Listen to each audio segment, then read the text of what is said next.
that is the hardest part of that ring. For the hardest part of the ring.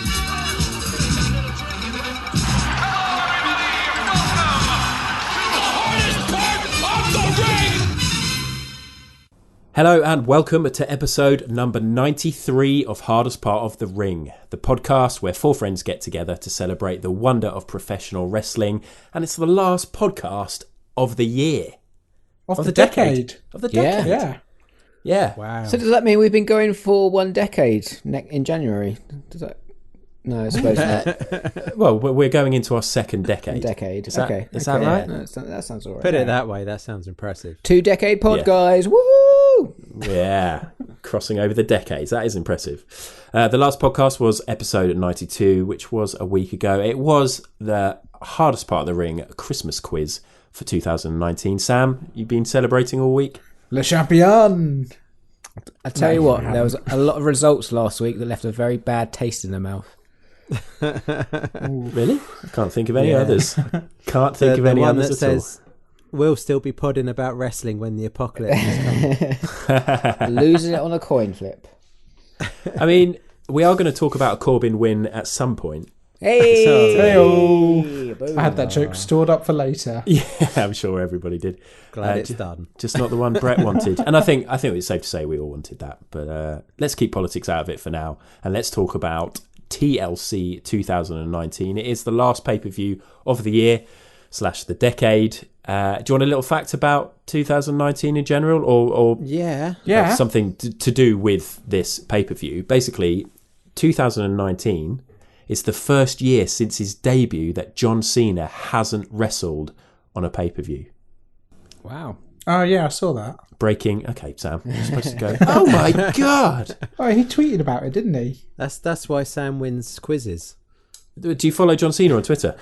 I hear things. I keep my ear to the ground and sometimes hear him running the ropes, talking about how keep the streak going, and then he doesn't turn up. Oh, okay. Fair enough. I mean, most of the listeners then probably also follow John Cena or at least read wrestling news and knew that this was coming. But a 17-year stretch of appearing on at least one pay-per-view, that's come to an end because he didn't appear on TLC. Let me just cross that one off the quiz questions for the next quiz. Yeah, I wonder if do you reckon that's the longest consecutive run of appearing on pay-per-views? I reckon Kane has probably got a good shout there. Yeah, Kane He's always used at the to top, be. isn't he? He's always at the top. Yeah, he was the old favourite. Yeah.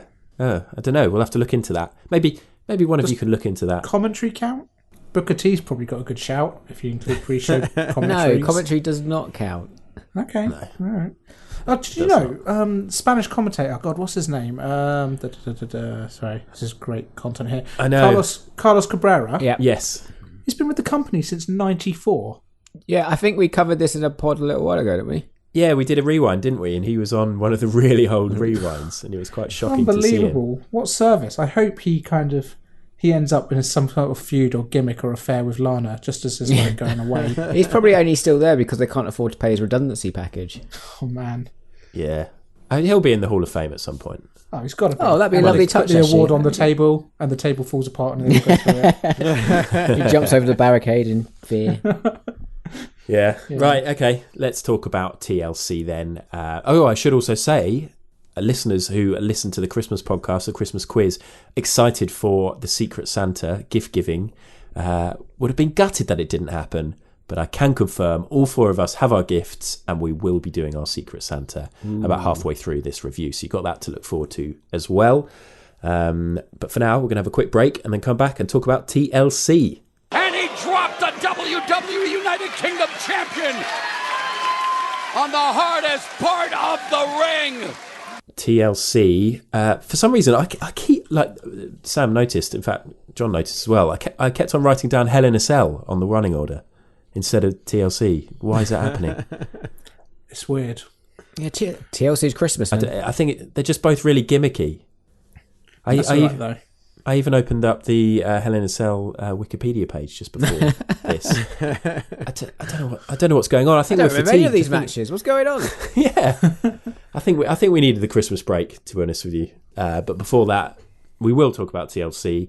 It was held at the Target Center in Minneapolis and Minnesota. The attendance yet again wasn't announced, but I saw somewhere online that it was estimated to be around 9,000. Maybe that's why they don't announce it, because anything under 10,000 doesn't really sound that impressive, does it? No. Not at all. I reckon we could fill 9,000. Oh, what was that? Whoops. My bad. Okay, Turns no out my worries. phone isn't on silent. And for the first time in 3 years, someone's texted me. I thought you were going to say for the first time in 3 years your phone wasn't on silent. No, it's always on silent. Just people don't talk to me. Do you want a live exclusive? Who is it? Is it your mum? No, it's my friend Emma. Oh, good stuff. Do you want to read out the text live on air? Oh, do you know what? Yeah, I do. It says... Does Sam want to? Of course Sam wants to. Facebook. Emma Louise Wakely updated her status. Oh. That's Wow. not a text message. Wasn't a That's text. a notification. Yeah. For the first time in 3 years, one of your friends has updated their status. So the streak is not over. Yeah. You still haven't received a text message. It's because you're currently doing a podcast with all your friends. I'll Sure. text you in a second, though. So, comms team, we need to talk about that. It was a mixture of Raw and SmackDown, as always. I did wonder, what do you guys think of Samoa Joe as a commentator? Brilliant. John, what do you think? Loved him. He made one particularly good line when Kairi Sane was tying Becky to the ladder about how she should tie good knots because of her nautical experience, which I thought was very good. I missed that. Yeah, I thought it was That's great good. though. Yeah, it was really funny, insightful. Everything that most of the WWE comms team are not. Yeah, I think we'll talk about the comms team a fair bit during this. Pre-show was Humberto Carrillo versus Andrade. Brett, Pre-show Jones, did you watch? I failed you. I did not manage to watch I heard it this today. was good You're as lucky, well. because pre-show Sammy did watch. Ooh. Oh, Step Brett's in, on the Sam. beach, but Sam stepped up. How was it? Yeah, it was a very good match. Very enjoyable. Lots of great spots. Interesting stuff what they're doing with Andrade at the moment with the kind of protracted breakaway from Zelina Vega. Yeah. But a huge win for Humberto Carrillo and possibly the most beautiful moonsault I've ever seen. They showed the highlight, didn't they, on the main show? Yeah, it that looked looked good. sweet. Especially was like the bit where he had perfect. his fingers out. Did you see his fingers? Yeah. The pinky fingers Yeah. out. Pinkies. Lovely. Fantastic wrestler. Really talented. Great to see. Yeah, it is. There's so many people that they've sort of taken from the cruiserweights and dotted around, whether it be Raw, SmackDown, NXT, and they're doing some impressive stuff. So yeah, I'm glad to hear it was a good match. The main card, Sam, do you want to read it out? So, first match was New Day versus The Revival in a ladder match for the SmackDown WWE Tag Team Champions. SmackDown WWE. Oh, I like the new name. Yeah. It's a little bit redundant saying WWE after SmackDown, but just in case. Please say WWE after everything. Okay. Alistair Black versus Buddy Murphy in a standard singles In a match. WWE In a match. both these guys match. In a WWE match. The Viking Raiders had an open challenge for the Raw Tag Team Champions of WWE. I'm butchering this. No, I like it. Commit to it. It's good. Which was answered by the OC in a KFC match. Oh my days! God, yeah. A chicken-related match was happening. That was followed up by King Corbin and the King's Court, I suppose, versus Roman Reigns. Nice. In a TLC match, in the namesake of the actual pay-per-view. Yeah. I'm For sorry, WWE. I'm reading this around a microphone, so it's a little bit of a surprise when I read the match, and then it was this kind of match, and I'm like, oh yeah, I watched it. So this was followed up by Bray Wyatt, but not the Fiend, fighting The Miz not in a tables match, just in a singles match. Hey, look at that. Bobby Lashley and Lana defeated my patience, and they won.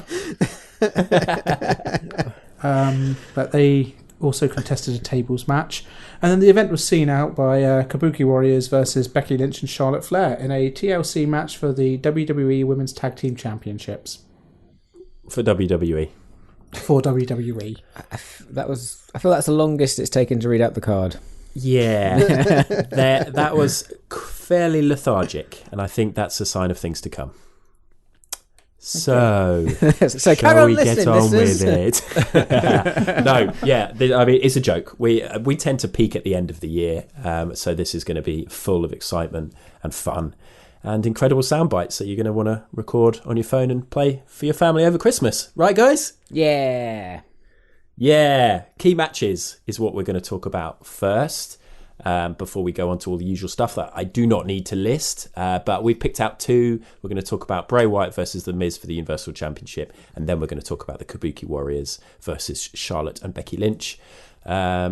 So, Bray Wyatt versus The Miz in the Universal Championship match.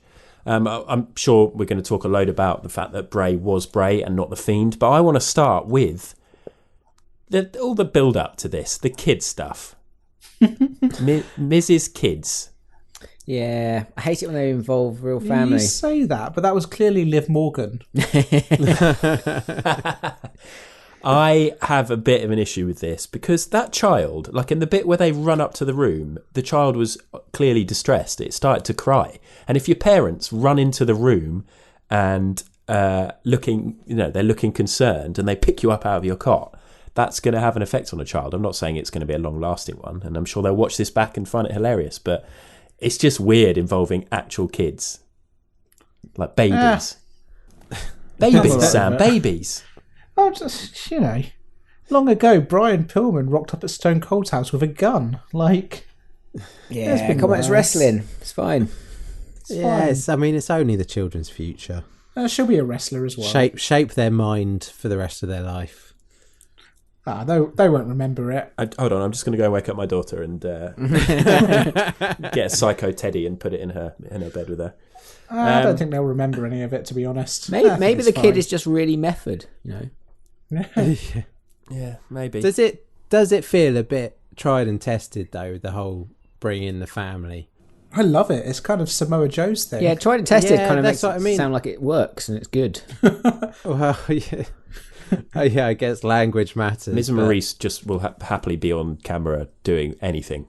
Oh, yeah, for sure. All the time in their whole life. Yeah, exactly. So I guess the kids have got to get used to it in one sense. But when they retire, they'll probably hire a team just to walk around their house filming them. Yeah, I expect so. Anyway, yeah. So we'll go back to Bray Wyatt then. Really great, I thought. Really interesting that he was indeed Bray. No red light. I was chuffed to see. That's cool. You could actually I'm see the match. surprised there were more lyrics to that kind of Firefly Funhouse gimmick. Yeah. Yes. Man, the match was garbage though. I thought it was all right. I mean, it's not really about the match, though, is it? No. That's what we always say about Bray Wyatt. I know, but this one especially so. The Fiend one's less so because obviously there is there's a wrestling portion of this. This was kind of more Bray sort of being the sort of passive one, except for showing these odd little flash of nastiness, which I thought was really cool. That was actually pretty cool. Yeah, I thought it was really cool. I loved his character work. Yeah, amazing. I think it's very like 50% of the match at the moment with Bray Wyatt and the Fiend stuff. Like half of it is awesome with character work, but yeah, like the actual wrestling portion of this match wasn't enjoyable. No, like the character stuff and the how he was like throwing himself into the side railings to try and reconnect his air quote dislocated shoulder, like stuff like that is cool, but the fact that all he did was two Sister Abigail's to Miz win went the down match. way too easily. You didn't want it to be a long 20-minute match though, did you? Well, if it was a long match, you can get into some real psychological warfare, but if it's like what it was, I don't know, like with you there, John. I would like a bit more. I don't think it would take away if they had better matches from the storyline and the character stuff. No, I think we can agree. Yeah, a good matches make pay-per-views better. Is that what we're saying? Yeah, it's I guess my thing when I watched this one was I was a bit surprised seeing Bray Wyatt.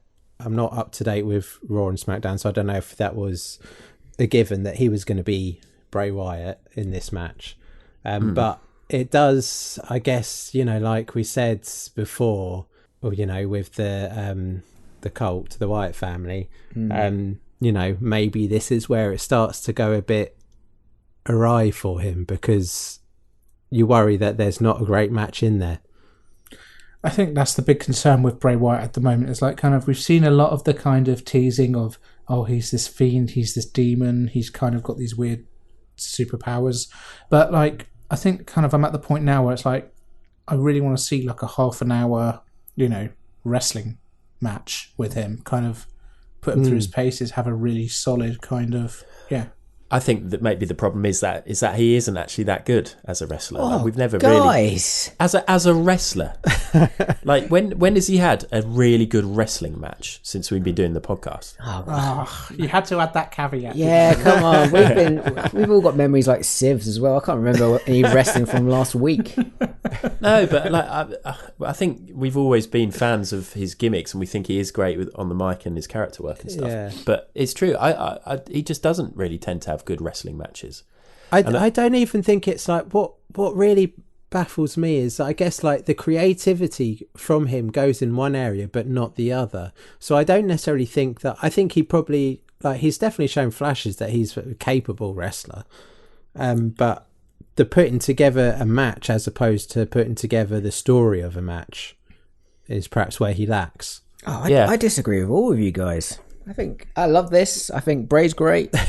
What was he good at then? What was he good at as in the ring as a wrestler? I don't think, obviously he's not like Kenny Omega level, but I think he's a really good worker in the ring, especially for a guy his size. He's a big lad. You can throw it around a bit. He looked particularly big, I thought. I don't necessarily disagree with you on that though, John. I think he is capable, but I'm just not seeing it in the matches. I disagree completely. I think so much disagreeing already. Yeah, it's fantastic. Hang on, Sam, who are you disagreeing with? Yeah. Everyone, everything. Everything. It's like a leaders' debate. I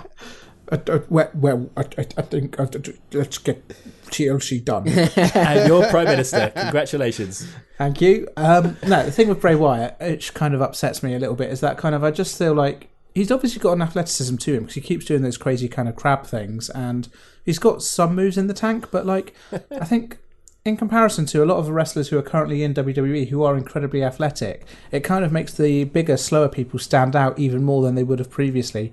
And you then look at some of the bigger, slower people who are incredible wrestlers like Walter or Keith Lee, and it then kind of like highlights even further like, what's going on here? Why are you not that good? If you're top of the card, why are you not as good as the people who are below you? Right, I'm going to go through the WWE archive and find the top 5 Bray Wyatt matches. Okay. That article does not exist online. There might be like a top 3 if you're lucky. Or if there are, they'll be from a long time ago. Who knows? The thing is, I really hate this because I really want him to succeed. Yeah, me too. Did you draft him? Also, like, no, I don't know. Surely he has succeeded. He's remember. the champ. Yeah, but will it last long? Will it be a long reign? I think being the champ doesn't. I mean, did Jinder Mahal succeed? Don't you bring Jinder into this, Sam. Oh, he's got you there, John.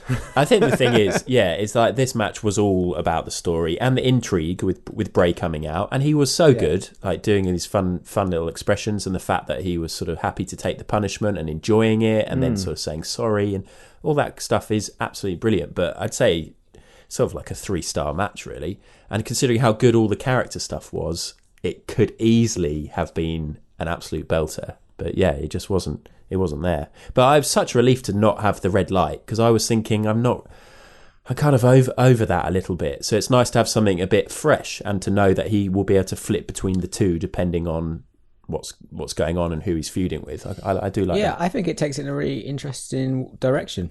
I'm excited, and I certainly agree with that. He is interesting. But the bit after the match where the Fiend appeared on the Titantron, and then sort of Bray was having this internal conversation with it. That was cool. And cool. then, bit slow, but cool. We got the American Dragon making his return. You were going to say debut there. Yeah, I did. I really did. This young Canadian Dragon? He's American. American Dragon. But yeah, Daniel Bryan coming back, like shaven and short hair, hoodie, badass. Yeah. How different does he look? He actually looked good looking, like handsome. And I've never really thought that about him. And he looks so awful with his long beard and his scraggly I quite liked him with the long beard and scraggly hair. Something quite alluring about him.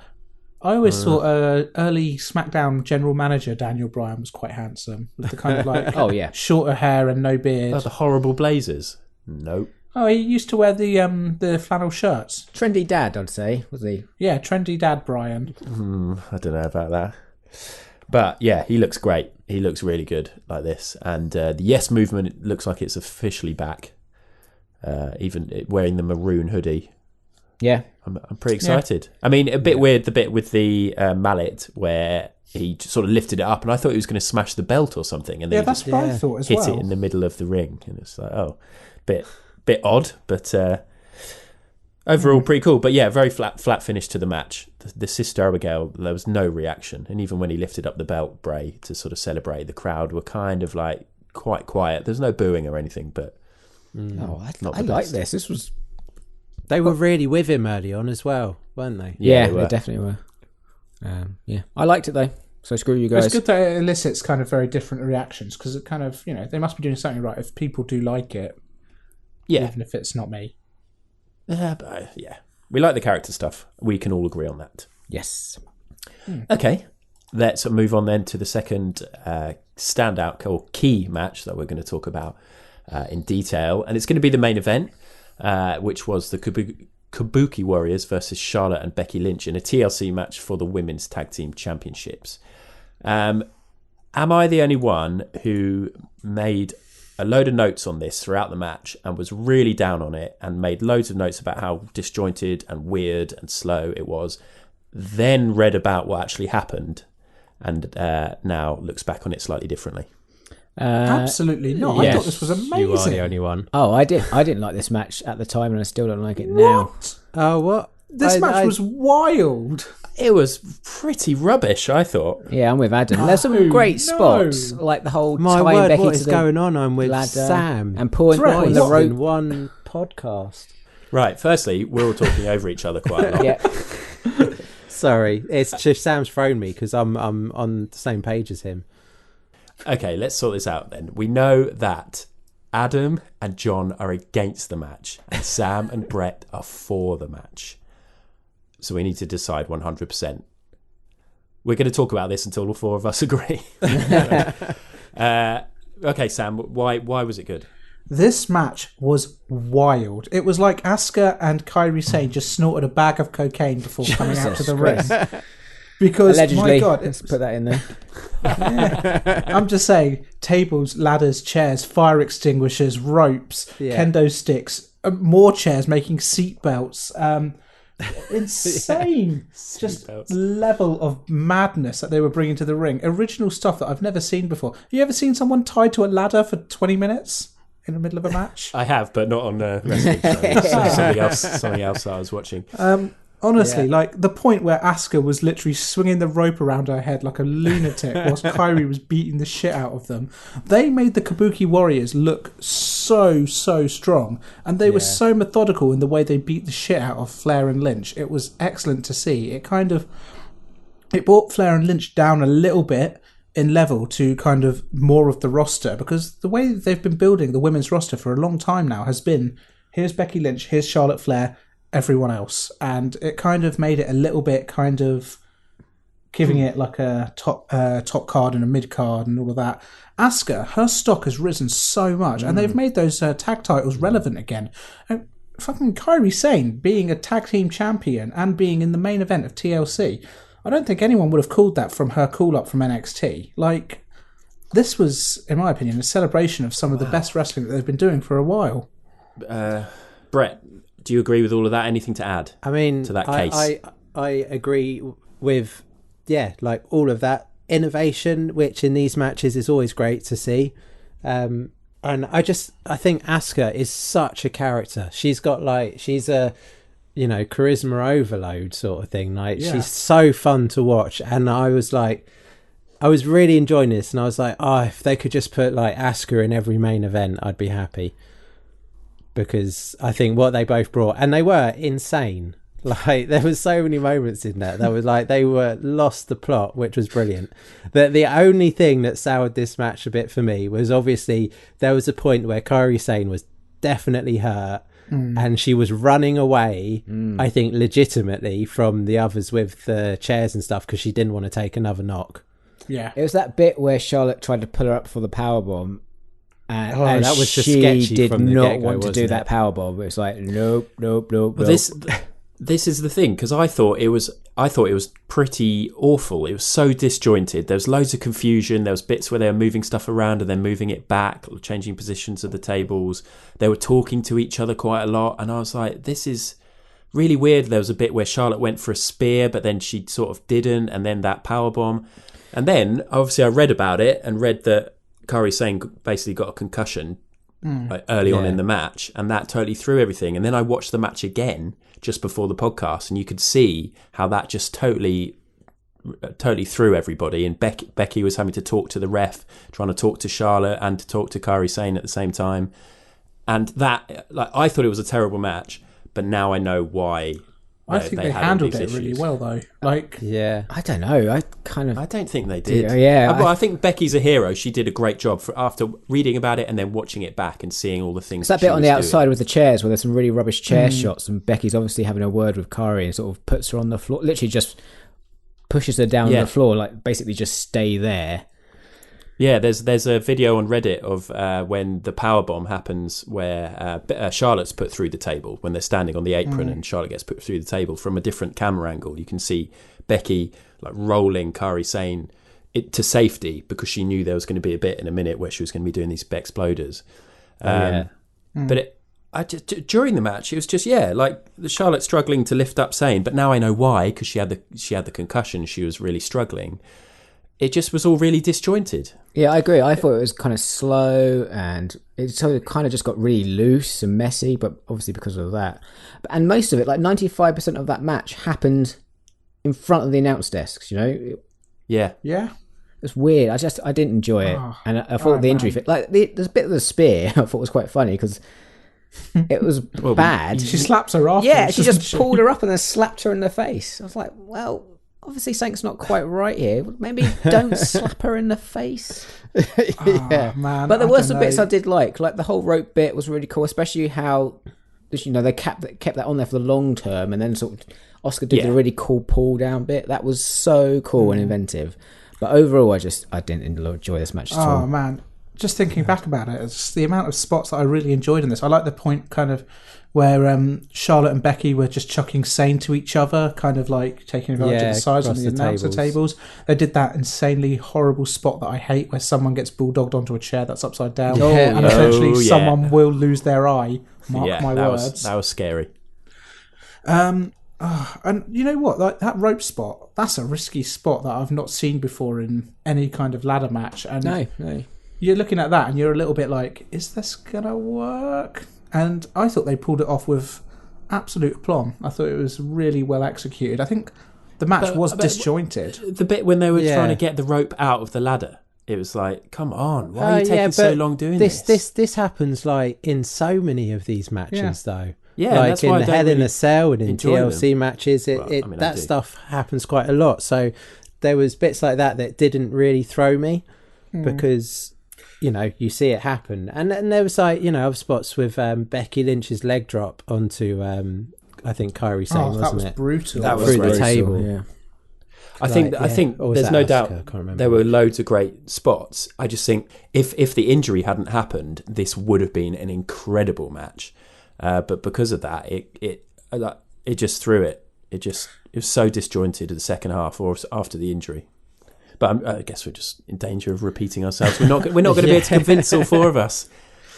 Can't believe it. Like I said, I really did enjoy this. I think kind of it built Asuka and Kairi's stock massively. Yeah. And it made those tag titles I love relevant. those two. Yeah, they've got their own music now as well, which is thank goodness, and it's vaguely Japanese. Of course, it has to be. Doesn't it? I'm surprised it doesn't have a red sun on the Titantron at the same time. Yeah. So a weird one, and one that has split the podcast. So it'd be interesting to see what the listeners think later on. Should we move on then? That was key matches. We've got the post match as well. Oh yeah, where do you want to just talk kind about of what happened there? It ended. This sucked. I missed this as soon as Asuka picked up the titles, I kind of turned it off. Well, you were like, yes, bedtime. Yeah, it was literally that. I'm like, I'm going to bed now. Do that. Yeah. No, Reigns and Corbin continued the brawl. That was garbage.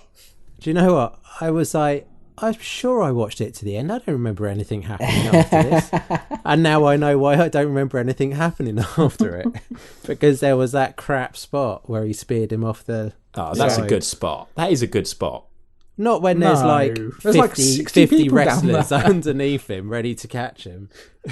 I think that looked quite good. Adam, we just don't agree on wrestling. Just not going to agree. A fundamental difference. Just on the brawl, guys, I think we saw the rarest thing you ever see in WWE. That backstage brawl, I'm pretty sure we saw the back of EC3. No, you're imagining things. I'm pretty sure it was him. What? Must be. I thought you meant like, as in we only ever see him from the front. Front, back, it's like either. Why is this a big deal? Unless and now I know what you mean. behind of EC3. Yeah. Anyway, I was going to say, I remember going, we used to do quite a lot of pay-per-views, especially like the middle of the road ones, where we just agree that it was poor to average. So this is good. It's good when we disagree, right? Yeah, absolutely. Yeah. I mean, I do appreciate No, one of you is supposed to say no. Okay, so no. And then we're disagreeing. Good. Just one last thing on that match, though. Like, kind of... Yes. You do have kind of like...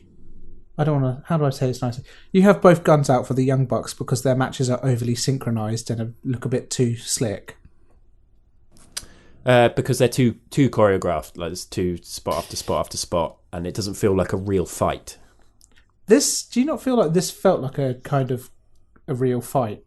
Like it was a little bit brutal, kind of... Yeah, somebody got concussed. And brutal in general.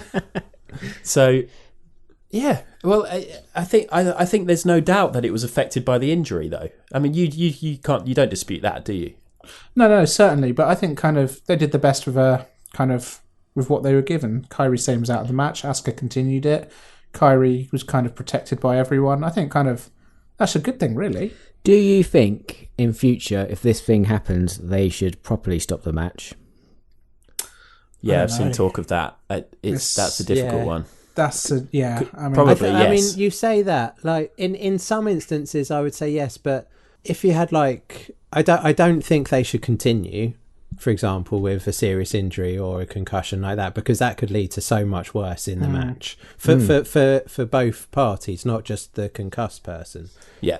But like in a situation where this, I know it ends up like a handicap, but like I'd trust Asuka to be able to put together enough of the rest of the match. You know, I know they can't do everything, but you know, yes, you could take someone out. That match could continue. It's in a way. I think the crowd and the audience would be pretty understanding as well. Yeah, totally. I don't think anyone would hold WWE accountable for putting on a match where it's like, oh, Asuka just buried 2 top stars. And it's like, well, hold on. No, someone got injured here. And yeah, perhaps kind of Kairi should have like literally just lied out the master of the match. But I'm not sure it was kind of Or clear. they could have had someone, grab someone backstage, right, run in with a kendo stick. Oh, yeah. Smash someone, So get EC3 out there. Yeah. Or, it doesn't matter. It's like there's no disqualification, so Asuka gets the win, and then they can just go, we'll write it in, for Raw or whatever. We'll figure it out. There are literally no rules to TLC, are there? It is basically just do whatever you want, but climb up a ladder and take something down. I think there is definitely things that they could figure out, that they can continue it while I think they keeping did. the person safe. Yeah. That's basically what they did, I suppose. I mean, Well, she still went through a table. Yeah, I think she had a lot to do post concussion. I suppose so. I thought they did a really good job. I really enjoyed this match. Yeah, I did too. And I didn't. John, let's get the last word. I didn't either. Okay, and now moving on. We're going to have a quick break, and then we're going to come back for Secret Santa. Okay, cool. Oh, face first into the apron of the ring. There's very little padding there. A dangerous area. It's not wrestler friendly, I can tell you. Secret Santa. This is so exciting. Half of us are going to enjoy our presents and half of us are just not. Yeah. Okay, so this is a traditional thing. At Christmas time, people give gifts. And so that's what we've done. Our friend Toby, who we used to work with, who has no interest in wrestling whatsoever, well, he did the same last year and the year before, I think. He texted us all with who we are buying our gifts for. So in theory, nobody knows who's got what from who, but we might be able to work it out, given what happened last week. But anyway, Secret Santa, who's going to open first? Brett, do you want to open yours first? Oh, go on then. Since you started already last week. Yeah, ham it up. Yeah, we heard that. Hey, sounds good. Sounds nice. Sounds like it's properly wrapped. Is that wrapping paper? No, it's envelope. Noisy envelope. Good sound. I have. Yeah, it's not Baron Corbin stuff, which is what I was dreading. Damn, that is a shame. I've got some AJ Styles P1 wristbands and elbow pad set. Oh, nice. Oh, nice, mate. For your wrestling, you can actually wear those. Do you reckon they're shown elbow pads, or do you reckon they're real ones? You're going to try them out? I think you should put them on for the rest of the pod. Actually, no. I think it's a legit elbow pad. Really? Yeah. So you can do a phenomenal forearm. Yeah. Struggle to say phenomenal then. Great gift. Very nice. Are you wearing them now? Just about fits. That is tight. You need to lose some weight on your because I've got elbows. guns now. You've got massive arms. He's got huge elbows. I've always said that about Brett. Really fat elbows. You son of a... Fat Elbow Jones. Along with my fat neck. Yeah. Who wants to go next? John? Okay. Let's get this out. While John does that, I'm wearing my elbow pad and my wristbands, people. Good. I've Nice. got 2 prints of New Japan, one of Los Ingobernables de Japón, and one of the other factions. So describe these. Like, how big are they? It's A4, 2 A4 sheets. Okay. And then what, like photos, or are they like illustrations? Or illustration styles. It looks great, Okay. actually. The Yano one looks amazing. Oh, nice. Nice, sounds good. Right, we're going to have to post really pictures of all of these gifts on our social media, so we will do that at some point. Oh, Naito looks kind of sad. Oh, always getting buried. Cool. Are you happy? Kenta looks angry. So, yeah, static. It's great. Good. Sam, do you want to go next, or shall I? Yeah. No, okay. I'm in. Here we go. Oh my god. Sounds big. Hello. Oh, it's everyone's favourite wrestler. It is a Goldust? figurine of John Heidenreich. Is it? Everyone's favourite wrestler. Oh, he's coming out. I of the wouldn't bag. even know. If you gave me that, I wouldn't even know it was him. Yeah, that's certainly Heidenreich. Oh, I love it. Okay. I need to get a little Michael Cole figure now for a really inappropriate joke. I wonder if there's a Michael Cole action figure. There must be, right? Yeah, definitely. Amazing. Thank you, whoever my Secret Santa is. Brilliant. Okay, that leaves me. Oh. Amazon. Oh, gift wrapped. Classic Amazon gift wrap. It's come in one of those like weird sacks. Oversized sacks. Anyway, enough about my oversized sack. Hey. Okay, so this says Santa. It's actually got a tag. First one with a tag. Santa knows if you've been face or heel. All you have to do is let him in. From the Fiend. Oh, Okay, this is weird. So to give it away, but okay. whoever got me didn't actually get me a gift, and the Fiend did instead. And that's why he wasn't at TLC, because he was getting me a gift. Okay, I'm unwrapping the Secondary wrapping on your present. Ah, okay. I have. It's a book. Oh, for fuck's sake! And it's called The Elite Team Young Bucks Stand Tall, and it's a kid's story by Matt and Nick Jackson with illustrations I've seen that. Oh, I've seen about by that. Dylan Coburn. Oh God. Oh, you can read that to your little one. Yeah, she'd love it. Okay, actually, maybe I can. Although I don't want to learn. I don't want her to learn about that kind of wrestling first. What the fun stuff? What's really weird is these illustrations in here look exactly like Sam's illustration style. So, interesting. did you actually do this, Sam? Surprise. Okay, cool. Well, we'll get pictures of these. Thank you, whoever my Secret Santa was. I think I know. Yeah, good haul this year, guys. Yeah. Oh, playing with Heidenreich at the moment. Heidenreich figure. So we'll put pictures of these up on Instagram and Twitter for people to check out. Info on that coming later from Brett, who's been practicing a very special Christmas rap. You try and get me to do it every time. I do. It's not going to happen. But thanks, guys. Merry Christmas. Merry Christmas. Merry Christmas. Ho, ho, ho. Whole train. Ricochet. Oh! X Black's on the apron. Hardest part of the ring. Back to the wrestling then. TLC. We still have a fair bit to talk about. We're going to talk about best of the rest now. So we talked about the two key matches from our perspective. Now we're just going to talk about matches that we thought were particularly good. And I think we'll all agree that the start of the pay-per-view was very strong indeed. Should we talk about the second match? Should we talk about Buddy Murphy versus Aleister Black, the only match at TLC that had no T, L or C in it? Yeah. Great match, right? Super Awesome. match. Aleister Black, Amazing. fucking hard as nails. What do we think of his ring gear, though? Oh, it was garbage. Yeah, it was all that weird Oh, stain on the back. Yeah, it looked like The he olive kind of pooped green. himself. Yeah. Yeah, that was weird. It was a Not weird, good. it was a weird, shade of green. I wouldn't have chosen olive myself. It's like a taupe, wasn't it, maybe? I don't know what colour taupe is. I'm taking a punt with taupe. I think that's about right. His little ring jacket, though, was very Game of Thrones, wasn't it? It was like raven feathers, and then like it looked like it had like the Iron Throne on the top. See, I was going to say it was very Monster Hunter, but yeah, Game of Thrones. It was looked like a very amalgamation. natural. Yeah. Look good. That was cool. Yeah, the green stuff. No. What about his nose? What do you think about that? How did that look? Oh, that looked nasty, didn't God, he? that was bad. Yeah. Apparently, it's not broken. Not Really? broken. There's a lot of blood. And Real a lot of shock. swelling then. Yeah, looked awful.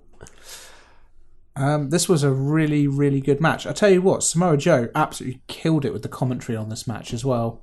Agreed. Yeah, he was very good. Well, I mean, I say agreed. I actually have a big problem with this because he kept on talking about the jaw. Obviously, in their script was the jaw thing. But as soon as he broke his nose or had blood pouring out of his nose, all three of them should have just focused on that. Like, okay, let's move from the jaw and let's just talk about the nose. Because then he did target the nose a bit. He was doing those cheeky Nando's kicks towards the end. They were all connected with his face. How did they do that? Because that did look like he was just kicking him in Kicking the him in the nose. face. Yeah. It really did look like it. But yeah, Samoa Joe was just kept on talking about the jaw, as did who was it? Who's the guy in the middle? Vic Joseph? That's the one. And the King was the only one talking about the nose. Yeah, but you know. There's a lot of negative to talk about when it comes to the King, but I thought he did an all right job in this except match. for where he said that his back tattoo was his mum. Oh, Yeah. yeah. Sorry, forgot about that. Yes. Yeah, also the King, just quickly going back to not being able to differentiate the Kabuki Warriors. But Buddy Murphy, do we reckon he's been watching some New Japan? 100%. Yes. Considering his entire moveset. We have a listener comment about this later, actually. I didn't pick up on Chuck it. I mean, chuck it in now, John. so Stone Pitbull 141, sorry. I was going to say, not the original stuff. He says, Black and Murphy was great, but is it annoying to anyone else that Murphy is becoming a one-man New Japan highlight reel? Borrowing a ton of moves. One or two is okay, but he's taking a piss. Using legit finishers as setup moves, while his own finisher looks less good. No, Murphy's Law's amazing. Yeah, I like Murphy's Law is amazing. Big fan. What do you think about the general point, though? Yeah, It's kind of a good point. I mean, I love Buddy Murphy, but maybe this is why. I disagree. I kind of think, you know what, he's making it into a style that he wants to work with. I'm okay with that. I enjoy the reference to the New Japan stuff. Yeah, and just like in everything in, I'm going to say in the creative universe, like people are rarely original. Everything most things have been done before. Like I see clips and gifs of like old wrestling matches, and I see something and I thought, I was sure that was like more newer when it was created, but like it goes back like time before. It happens. Yeah, I swear this time last year, Seth Rollins was stealing pretty much every Kenny Omega move. Yeah. But yeah, I didn't pick up on. I just thought it was a hard hitting New Japan style match, to be honest, rather than like Aleister Black's legs are lethal. His kicks are the best. Like his the kicks roundhouse and his is the Black Mass. I just fucking love the Black Mass. Some of the strikes in this match made me seriously pop. Like I was like, whoa! Yeah. His sweep when he goes down to do the sweep as well, just amazing. Oh yeah, those early sequences as well. I mean, there were just sequences all over this match that were amazing. But yeah, I think the thing with the nose is that how on earth can you carry on? Like though whenever when you're a kid and you got a football to the nose, it's just the worst thing ever. You'd just be in tears, your eyes would be streaming, you can't concentrate. How you can then have a wrestling match when you've got that kind of pain? Aleister Black is famous to have the constitution of a child playing football. They are hard as nails wrestlers. They really are. Yeah. I mean, just look at Kairi Sane. The things they have to go through. Fucking concussion. But yeah, this match was great, especially even like the beginning bit with Buddy Murphy sat in the middle of the ring and like Aleister Black flipping over and just sitting in front of him. That was that was so good, so smooth, wasn't it? Like just perfection. And the end sequence where they were sort of trading blows, like really fast, so well done. So well done. I love this match. Loving Aleister Black's kind of like kicks into transitions as well, where he's kicking people and then like bouncing them off the ropes and stuff. Like what was a 2D fighting game character. When Buddy Murphy went off the middle, like bounced off the middle rope and came back into a knee, that looked so good. That knee was amazing. That was the one that made me seriously pop. That was awesome. Honestly, I loved this match. Absolutely loved it. How much I love Aleister Black as a wrestler. Like I haven't seen him wrestle for so long. He's been in a cupboard. We've missed him. Yeah, it's true. It's nice that I just really hope that both of these guys get a proper push. Do you know what? In some direction. This is my only criticism, is that Buddy Murphy was always going to lose this match, and it feels like they're kind of using him as just a person to put other people over. I kind of agree. It was always going to be Aleister Black that won this, but I felt they were quite even. Like they kind of built them to be quite even. I suppose the thing is with Buddy Murphy is that we've seen a few of his matches now where he's kind of like rocked up at a pay-per-view out of nowhere, put on an amazing match, and everyone's been like, maybe this is the time for Buddy to kind of get that push. Wow. And then he's kind of just disappeared again. Exactly the same as Andrade, isn't it, really? It's very similar, yeah. Yeah, they don't know what to write for them, I guess. He's such a good wrestler, and it's just like, I want to see more of him. I'd love to see these two have a longer feud. Like, I want more of it. Yeah, definitely. A best of 7, and then they can form a tag team. Man. I liked that best of 7 back in the day. It was alright, actually. Yeah, it was good. Good. Okay. I mean, yeah, agreed. That was definitely one of the best matches of the night. Should we talk about another one? I'd like to recommend the first match. Yeah. New Day versus the Revival, the ladder match for the SmackDown Tag Team Championships. Primarily Big E's performance. What about good, Kofi? I thought Kofi was. I was going to say, Foreman turned up here. What about Scott Dawson? That going through a broken that bump at the end. Yeah, Jesus. Actually, yeah, I guess all of them are pretty damn good. But I mean, what for me, it was what Big E was putting himself through. Yeah. A number of times he just like splashed onto something himself when somebody moved out the way. There was definitely a sequence where Big E seemed to be taking everything at one point. And that spear that he does, that he did. Good. Was that the suicide that was dive? So fast. Best suicide dive in the business. Yeah, but it was wasn't it more of a spear because he was up on the it was like both. On it the was apron. like both. Really, it was both. It was a mix. Yeah, I'm okay. We can agree on that, Sam. Finally, we got there. But yeah, what an amazing match. I mean, so much happened. You're right, Kofi at the beginning was so innovative. The stuff like catapulting the ladder up like a seesaw, that was so cool. And then when he did the stuff balancing. I'm amazed they still do that spot after the Joey Mercury injury years ago. Oh, yeah. Yes, Kofi did, he had to like leap over the ladder when the Revival were coming at him, and he like leaped really high and then into like a lucha roll, like just rolled down there. Like so smooth, like so good, so athletic. It's nothing. I think that looks more painful in wrestling than seeing someone go through a ladder. Yeah. Oh, It just Yeah. looks painful. yeah. Those ladders don't look flimsy, do they? They look Just hard edges, isn't it? serious Angles business. and Yeah. nasty stuff. And what about the ladder getting catapulted into Big E's balls? Oh, yeah. When they both drop kicked the ladder. I like that. That's funny. That looked nasty. I think Corey Graves said this word a number of times, but I do agree with him. It was hellacious. It was just a great TLC match. It really was. It's really good, yeah. It was nice to see the Revival getting to do their thing. It was only a ladders match, though, John. So Was it? Oh. Really, it was only No. It was only 1/3 of a TLC it was only match. a ladder match. Oh, god damn it. Anyway, on a slightly separate note, have either of you guys started listening to the New Day podcast? I didn't even know they had a Don't podcast. tell our listeners about rival wrestling podcasts. Yeah, Go who'd wanna- listen. It is so good. Why? It's just them talking about how they started, and they're being really honest about booking decisions in WWE and how they come up with the name. They're just What's it called? The New Day podcast. Oh, okay. Let me check my phone. Hang on. Bear with me. Bear with me. Feel for time. Okay. So, listeners, just a small word. If you do decide to go and listen to this podcast, then please remember your roots. Do not even think about unsubscribing to Hardest Part of the Ring.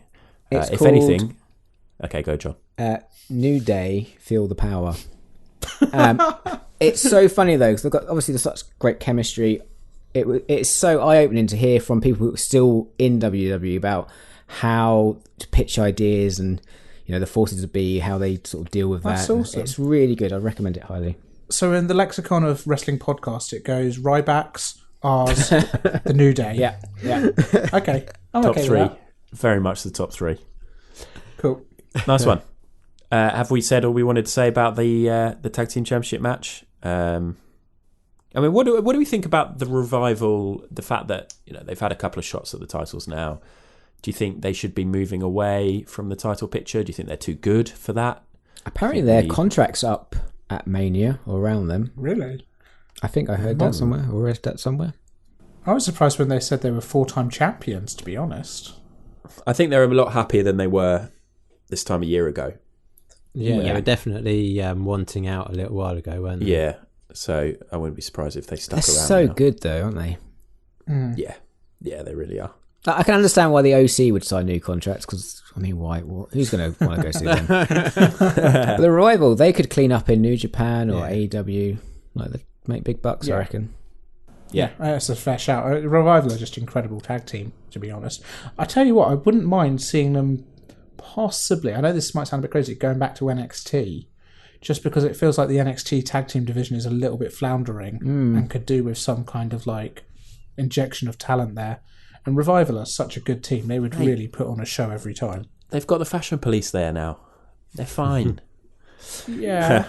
Anyway, let's move on, I think. Do we have any other good things we'd like to talk about from Best of the Rest? We have discussed all of the good stuff about TLC. Yes. Yeah, I concur. The difficult thing here is, I mean, we've been going quite long already, so I won't talk about this, but I quite liked some of Roman Reigns versus Baron Corbin. But are we going to touch... I thought the match was okay. There's some bits, like the end bit, I really enjoyed when everybody was flying in. And the kendo stick stuff, when Roman was just smashing everyone with the kendo stick, I thought that looked great. It did until like the multiple person came out throwing his arms up. Yeah. They got away with it for like 3, and then on the 4th, 5th, and 6th sort of thing, it was like, okay, now it's looking like a pattern. You know they're going to get chewed up out back. Okay, cool. Well, we don't need to touch much more upon that. So now we will talk about worst of the rest. So bad stuff. And unfortunately, I think there were quite a few bad things. Brett, have you got something that you want to mention specifically that isn't Baron Corbin related? KF bloody C. There's like Viking Raiders and the OC, right? I know we're not mega hot on the OC, but they deserve, like, these guys deserve to have a match that doesn't have 4 chumps sitting in the corner eating a bucket of fried chicken and gravy and mashed potato. And the camera kept on panning to looking at them and looking behind them. And it just fucked me off something chronic. Only in WWE would you get this. Yeah. Can I give WWE a little bit of credit because it did make me want to go out and get a KFC, which I then did after the show. Throughout this entire match, all I could think about is, how come we don't get mashed potato and gravy at our KFCs? We do, don't we? I don't get think- mashed potato. I don't think you do you? I Definitely used to be able to. I haven't been in a KFC in, I don't know, probably longer than this decade. Yeah, back in the day, you used to be able to get mashed potato. But and Lucy did turn and say to me, said, they got mashed potato. Yeah, see? Don't they get do mashed mashed potato in potato? KFC. It's Okay, been a maybe you whole don't. 22 hours since I was in a KFC now. Did you get the I'm mash? already feeling the shakes. I didn't see any mash. What did you get? Tell us. A whole bucket to yourself? Mighty bucket. Serious? Well, a mighty bucket isn't the same as a bargain bucket. Well, it sounds like there's Lot more bigger, to it. yeah. No. A bargain bucket is like 9 pieces, whereas a mighty bucket is like 3 or 4 pieces, but they're mightier. They've got that. They've got their naming conventions totally messed up there.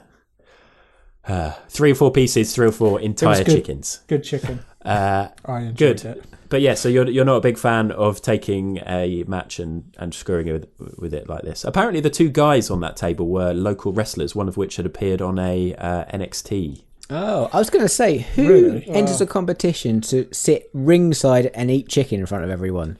Can I just say that that's my dream? If I knew that was an option. Do you know, it was just advertising capitalism to the, I know it's WWE, but it just pissed me off. Yeah, It was pretty bad. it was funny. But yeah, It was an awful match. It was a garbage finish. And I mean, it just made double me count hungry. out. Yeah, Yeah. Yeah, I thought the match itself was all right, but the finish It was, bullshit. apart from, it was decent. don't do count outs at pay-per-views. No. Certainly double don't mix your countouts. matches with advertising. You will piss Brett off like nothing else. Yeah, I'm surprised you even agreed to talk about WWE. To be honest, Brett, Well, yeah. you need something to do in the evenings. Your wife's too busy out there kicking ass, wrestling training. Let's talk about Rusev, Bobby Lashley. Fuck off. Oh, do we have to? Did Yeah. you see that this storyline started in September? 3 months every week. This storyline started in the Attitude Era, and it should have stayed there. Singer. It's Nice, Adam. absolutely dreadful.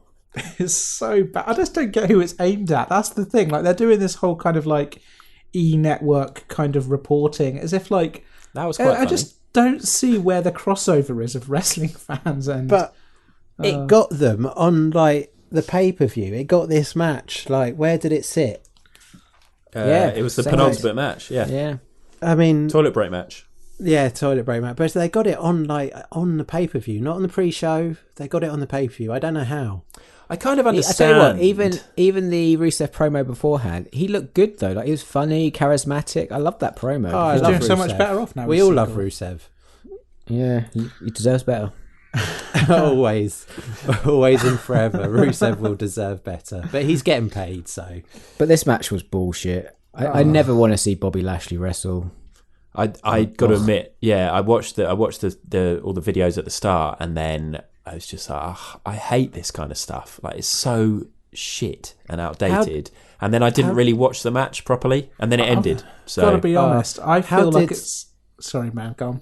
No, I just want to say, how did 2 big guys like this manage to fail going through the tables for the finish? that's very true. Like, how is that possible? Like, think with they the meant women's that, though? matches, when they're like, a fraction of the size, I understand. But with 2 brutes like that, just unbelievable. I've got to be honest.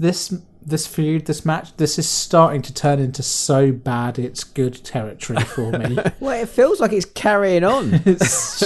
I don't know where else they think go it will. from It's there. this to Mania, guys. This is going to be the main event. Main event, yeah. Really, really hoping that kind of at the end of this match, Bobby Lashley and Rusev would have found some common ground. Maybe kind of like made friends a little bit. maybe got a that's little bit where A it's closer. tag team. Maybe Lana. Bobby Lashley drops Lana and Rusev and Lashley There we go. romance. Yeah. Oh my god! If it was a gay romance, I'd be so into this. Yeah. There you go. Maybe that's their way of turning around. Hey, this is all old-fashioned, but actually, we're making this very 2020 because we're going to have some gay guys. And yeah, it's not. Could gonna you happen, imagine is the it? WWE audience? Jesus. Apparently, Yeah, Lana's the been boos. getting real death threats. That's mental. Who is sending people death threats over wrestling storylines? Man, I have felt you incredibly seen passionate Twitter? about this match. I just had to write down what I felt. She deserved all of it. Anyway. Yeah, actually, sorry, there is one thing I did make a note on this because, and we talked about Jerry the King Lawler, and he was my main worst of the rest, to be honest with you, because in this match, he made the sex joke. So he had a sex joke about his wife wanting Olympic sex every 4 years. It's quite funny, but also a bit shit. Quite like that. We had the fat joke where during that KFC match, he was shaking a drumstick. He was saying to shake a drumstick at Ivar to try and distract him. Did you hear that? Yeah. Basically taking the piss, saying, Ivar's fat, so, show him some chicken and that'll distract him. We had the mum joke, the Aleister Black mum joke. We had the Kabuki Warriors thing. We had the, Kabuki Warriors 1 and 2. So we had everything. We had sexism, we had sizeism, we had racism, we had It's not even mummism. the worst chicken-based joke from a commentator in the last few weeks or so, which, Jim Cornette took. Oh, He got yes. fired from NWA for a horribly racist comment about Yes, wrestling. that was legitimately awful. Awful, yeah. But Jerry the King, again, belongs in the Attitude Era. Yes, Any other he other does. bad stuff? I think that was my main thing. Lashley versus Rusev, the KFC match, and Jerry the King Lawler. Any other things you want to We've mention? mentioned all the matches on the card. Yeah, I think we've gone over Oh, we it. covered it. Yeah, Yeah. we've gone through the whole Oh card. my god. It's everything. Okay then. Well, that means it's time to talk about our star performer. And Brett, who is yours? My star performer is going to be Kairi Sane for going through as much of that match with a concussion as she did. Fair. John? Yeah, I'm the same. Corey, same. Sam? I'm going to go for Asuka. Yeah, nice. What? That was genuine. I agree. And then you didn't. Yeah, there's nothing cool. else So to be what? said. You're Is there? going for Asuka as well? No, I am going for.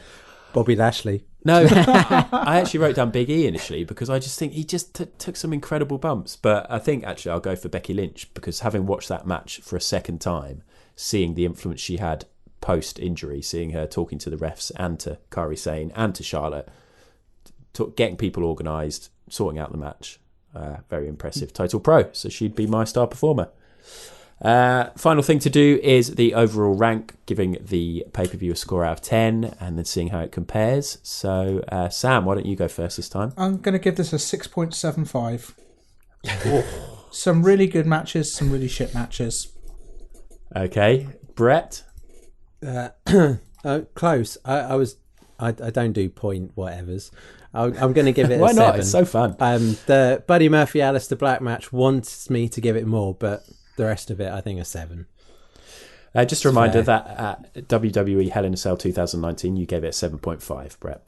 Did I? And then AEW All Out 2019, 8.5. So, yeah, just calling you out. I've got the spreadsheet in front of me. The spreadsheet's never You've lied. got the receipts. You've got the receipts. You deserve that. Sorry. I'm so sorry. John? I thought it was really mediocre, so I'm going 6. Yeah, and I am with you on that. 6. The first 2 matches, brilliant. Both Yeah. really good, and I thought, yes, here we go, we're on for something good. And then it was a bit rubbish. I've actually got to call out my mate, Tom, who sent me a text message on the morning of Monday saying, worst PPV ever, question mark.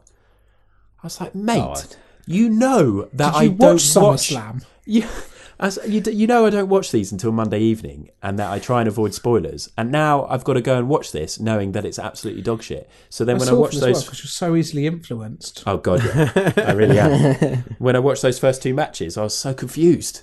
I was like, what? How is this the worst ever? These have been great. This is shit. I don't think it is, but why do I think it's shit? Yeah, somebody's told me to think that way. Sam, what's the average? Yes, that's an overall 6.4375.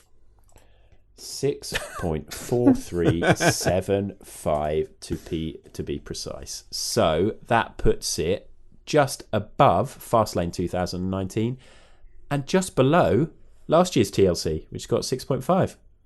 It's in bad company, isn't it? It's in a rough part of town. Yeah. Yeah. Crazy. Okay, good. Well, I think we're pretty much done. I think we've got a couple of listener comments that John's going to fly through. But first of all, let's have a quick break. Party dangerous part of the ring, and Sami Zayn able to dodge that catastrophe. Okay, John, what have people been saying? Okay, so Capital Clownface. I'm going to go through these very quickly and basically just give a gist because we're running out of time. Okay. He says it was all right. Evan Springle, he says No. John, if people take the effort to write in. Okay. Capital Clownface, overall, reasonably good. Black and Murphy was match of the night. Love Bray Wyatt madness as it was something different, and the return of the Yes Movement was terrific. Glad the women main evented as it was deserved, although botchy in places, which is a shame. He gave it 7.5 out of 10. Oh, Quickly, getting involved in the WWE, rating. credit to them for having the women main event twice in a row now with Survivor Series and TLC, and not even making a big deal out of it, not kind of like alluding to it or... No, Stephanie McMahon was not to be seen. Yeah. Well, for you guys, WWE. Becky is legitimately the face of the company. Yeah. She's headlined 4 events this year, which is a record as well. The women are main eventing and no one's batting an eyelid as to kind of, they're breaking some record or anything, and that's fucking excellent. That's a really good point, actually. Shall I continue? Are you guys finished? No, we're just having a bit of a love-in. Okay. Such a good point. No, go on. Okay. Evans Pringle, he said, love Bray Wyatt's Clark Kent variant, fresh as fuck. Yes. Yeah, I like Succinct. Yes, like what it. we like. Loser weight. Least consequential pay-per-view of 2019. Rescued by a great main event. Kari's injury shouldn't be overlooked, but it doesn't detract from a really fun match, which was funny, violent, and creative, like any TLC match should be. Also, Well Buddy said, Murphy... Sorry? Well said, loser weight. No. That's how I was described in school. He also liked Buddy Murphy doing New Japan stuff. Yeah, I'm okay with it. Good. And finally, Stone Pitbull, who we've already said about his Buddy Murphy stuff. So, scary injury to Sane. Should have been taken out of it. She was clearly a mess. Not sure exactly when it happened, but pretty reckless to let her continue. Becky seemed to take charge of the match and did well. I'm assuming it happened when she jumped headfirst into a table and didn't go through it. I was trying to find out before this, and some people are saying that. Some people are saying when Becky and Charlotte were chucking the monitors off the Spanish announce table that one of them hit her on the back of the head. I rewatched that about 4 times, and I couldn't work out if it actually did or not. And then some people are saying it's the Charlotte, where Charlotte basically did a suplex into the railings. The table with the ladder, was it? Or into the barriers, holding, and she fell really awkwardly and smacked her head. I think it was then. I thought that it happened was then afterwards, because I thought she nearly smacked a ladder when she went through, and it looked really... She went through a lot of shit. Yeah, she did. We can agree on that. Cool. Okay. Well, thank you very much to everybody for getting in touch, and thanks for getting in touch throughout the year, because this podcast would literally be a few minutes shorter if you didn't get in touch. So thanks very much. Now we are going to do a very quick 5 Forever, because we haven't done one for a few weeks, and we're all desperate to try and get this chant nailed. So we're doing the chant. Oh, God damn it. It's the last one of the decade, John. Come on. This is 5 Forever. 5 forever. 5 forever. 5 forever. Is it just me and Sam? It is. Guys. Go on then. What is 5 Forever, Sam? 5 Forever, the segment from Hardest Part of the Ring, where we look back at the last few weeks of wrestling, and basically give you a top 5 wrestlers from any promotion, anywhere, that again still will never be Bobby Lashley or Lana. Number 5, Humberto Carrillo. Huge win for him on the pre-show. Fucking amazing news, really. Wouldn't have seen that one coming a year ago, really, considering he was jobbing on NXT. So, massive. Well done. Number 4, Jungle Boy. Only went and pinned Le Champion. Yeah. Oh, did he? Spoilers, I don't see AEW. Well, he's the new champ, didn't you know? Not in the match. Worth going back and seeing. 5 Forever is a minefield for spoilers, so... Oh, yeah, good point. Prepare yourself, dear listener. Number 3, Marty Scurll. I haven't heard his name for ages. Yeah, he's been off the radar, and all of a I say off the radar, he's been bringing on Honor, which might as well be off the radar. Yeah, similar. But he's rocked off at NWA, kind of, post main event of, I can't remember their event, I think it was Fire or something like that. Final Battle? No, that's Ring of Honor. That's Ring of Honor. Doesn't matter. Marty Scurll rocking up in NWA. A surprising move for him, really, considering his connections to AEW. See what happens there. Number 2, your number 1 NXT contender, Finn Balor. That match, his best match since his return. Excellent definitely. match. And I'm saying that because that's what I read in a review because I didn't watch it. Worth watching. Keith Lee, Tommaso Ciampa, you know what you're getting. They're killing it. Finn Balor really turned up. Really good match. He's become a bit of a weird gun pervert, which I suppose for someone who founded the Bullet Club makes sense, but, you know. Yeah. I'm okay with it. Keep doing it, Finn. Number 1, Angel Gaza. Your new Cruiserweight champion. Yes. Spoilers. He's been killing it. He's had a trifecta of matches with Lio Rush, and they have been fucking amazing. Really good trio. I've heard amazing things about that match.